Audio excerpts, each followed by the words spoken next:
দেখে হাঁটবেন না, হ্যাঁ? এভাবে কেউ চলে আসে রাস্তার মাঝে? সরি,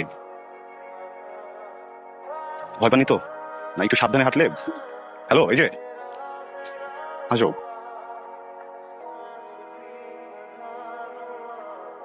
সেই দূর জানা, এই তো এসে পড়েছেন আমাদের মহারানী ভিক্টোরিয়া।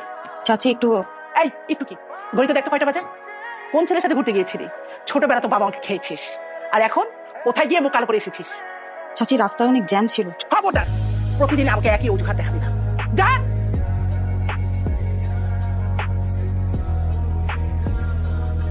হ্যাঁ বল। আরে বেটা কই তুই? বস এসে চিল্লাচিল্লি করতেছে, আমি তো সামাল দিতে পারতেছি না। আরে আমি ওই যে একটু বাস স্ট্যান্ডে গেছিলাম, বুঝছিস? বাস স্ট্যান্ড গেছিলি মানে? তোর কি দেখা হয়েছে আজকে? না, দেখা নেই। দেখা হয় নাই? তাহলে কি কথা হয়েছে? আরে স্টুপিড, দেখা না হলে কথা হবে কিভাবে?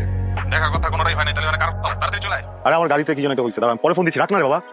চাচি ও আমার রুশিয়া বন্ধু রে। করতে হবে চাচি। চাচি সামনে পরীক্ষা তো চাচি, অ্যাসাইনমেন্ট আছে চাচি। চাচি দেখেছো, তোমার ভাতিজির জন্য আমি ঠিক মতো টিকটকটা করতে পারছি না। চেয়া তো কেন? ও চিল্লাইতেছে, চিল্লাইতে দাও। আর তো মাত্র 2 দিন, তারপরে তো তোমার রাজত্ব। 2 দিন 4 দিন আমি বুঝি না, তুমি ওকে থামাও আর আমি এখন সুন্দরভাবে টিকটকটা করতে চাই, প্লিজ। চাচি তো আসবে না, বলো চাচি।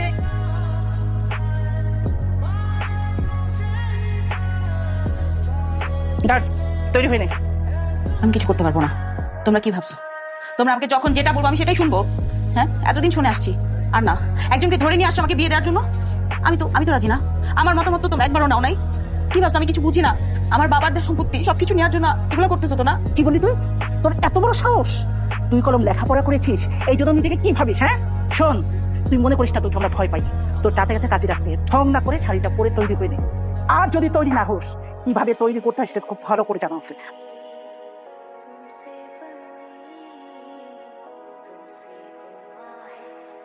ও গড, আবার এই মেয়ে।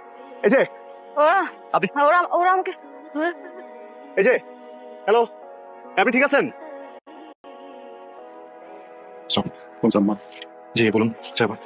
ভয় কিছু কি হয়েছে? আমি সেটা বলতে পারছি না, শিওর। আমরা কি টেস্ট করতে পারি? সেই রিপোর্টটা কালকে সকাল করতে পারবে, তারপর বলা সম্ভব না। আপনি খুলে বলবেন, মানে না, উনি তো অনেকদিন ধরে অসুস্থ, এটা আমি জানি না। আচ্ছা, এখন টেক কেয়ার করতে হবে। কেমন লাগছে এখন? আপনি আমাকে কেন হেল্প করতে গেলেন? কেন আমাকে মরে যেতে দিলেন না? মরের কথা কেন বলছেন? এভাবে বেঁচে থাকার চাইতে মরে যাওয়াটা অনেক ইজি। দেখেন, আমি আসলে জানি না আপনার কি হয়েছে, কিন্তু একটা কথা বলবো, মরে গেলেই যে সব প্রবলেম সলভ হয়ে যাবে এই ধারণাটা কিন্তু ভুল। আমার মনে হয় কেউ যদি বেঁচে থেকে যে প্রবলেমগুলোকে ফেস করে, প্রবলেমগুলোর সম্মুখীন হয়, ওটাই কিন্তু জীবনের সার্থকতা। যেখানে আমি মানুষ হিসেবে নিজের মতো বাঁচতে পারি না, ন্যূনতম সেলফ রেসপেক্ট নিয়ে বাঁচার মতো অধিকার যেখানে নাই, আমার মতামতের কোনো ভ্যালু যেখানে নাই, সেখানে থেকে কি লাভ? হ্যাঁ মা, কিরে পড়া, কি করিস তুই? মানে ছোট একটা অ্যাক্সিডেন্ট হয়েছে, আমি হসপিটালে। কি বলিস? হাসপাতালে কেন? তোর কি অ্যাক্সিডেন্ট হয়েছে? কি হচ্ছে তোর? মা শান্ত হও, আমার কিছু হয়নি। শোনো, ওই যে আচ্ছা ঠিক আছে, সাবধানে থাকিস। ঠিক আছে মা। একটু পরে তুমি জানতে পারো। মা, কিরে এখনো ঘুমাচ্ছিস তুমি বাইরে দাঁড়িয়ে আছো কেন? ভিতরে আসো। এসো এসো এসো। তুমি কাজল? সরি, আমি আরে এত সরি বলতে হবে? আজকে থেকে এটা তোমার বাসা। জি, কিন্তু আন্টি আমাকে বলা যাবে না। কি বলে ডাকবো তাহলে ম্যাম? আরে না, ম্যাম না, মা বলে ডাকবে। তুমি কাঁদছো কেন? শোনো, লক্ষ্মী মেয়েরা কান্নাকাটি করে না, হ্যাঁ? আমার তো একটা ছেলে আছে কিন্তু মেয়ে নেই। অনেক ইচ্ছা ছিল ছেলেটাকে বিয়ে দিয়ে ছেলের বউকে মেয়ে করে রাখবো।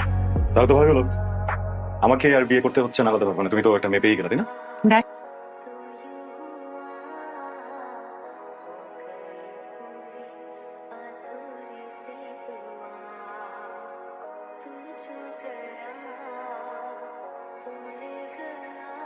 কি হলো, যাবেন না?